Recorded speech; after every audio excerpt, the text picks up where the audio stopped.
După invazia toaletelor Skibidi, lumea a fost cuprinsă de haos. Singurul lucru care a salvat lumea a fost o echipă de cameramani. Următorul câmp de luptă al acestui război fără milă a fost micul oraș Mandy City. În acest oraș locuia o familie foarte fericită, dar într-o zi soarta a decis să le vină de hag.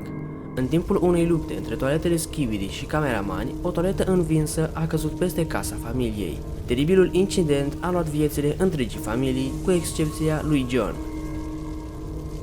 Întreaga casă a fost acoperită de sângele verde al toaletelor Skibidi, iar John a rămas singur printre ruine, incapabil să creadă ce se întâmplă. A stat în tăcere ore în șir, urmărindu-și orașul distrus. Deodată, un sunet ciudat a venit din spatele unui televizor spart plin cu lichid verde radioactiv. Sângele mutant al unei toalete Skibidi intrase în televizor și îl adusese la viață. Plăcile de circuite ale televizorului erau acoperite cu un strat subțire de nervi, făcându-l conștient și inteligent. Televizorul, care avea inteligență supraomenească, a înțeles că fără un corp fizic ar fi doar o bucată de metal.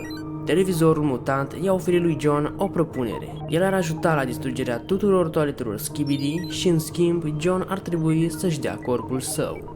Nu a rămas fără altă alegere. A fost de acord cu această înțelegere, iar cei doi au început să-și ducă la îndeplinire planul de masacru și de răzbunare.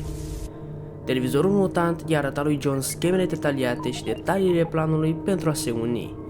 John a urmat instrucțiunile pas cu pas, ansamblând tehnologia terifiantă.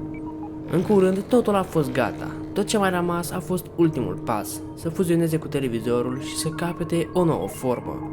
O hotărâre neclintită și-a pus televizorul mutant pe cap și într-o clipă s-a întâmplat transformarea. Televizorul avea acum un corp și putea să îi îndeplinească promisiunea lui John. Distrugerea tuturor toaletelor Skibidi de pe această planetă a devenit obiectivul său principal. În scurt timp, toți cameramanii au fost uimiți de puterea acestei creaturi și i-au dat numele de TV Man. O singură lumină ale ecranului său lăsa doar cenușă pe toaletele Skibidi. Aceasta este povestea de origine a lui TV Man. Nu uita să lași un like acestui videoclip și un subscribe cu clopoțelul activat. Eu am fost Bixmix și ne vedem data viitoare cu un nou videoclip.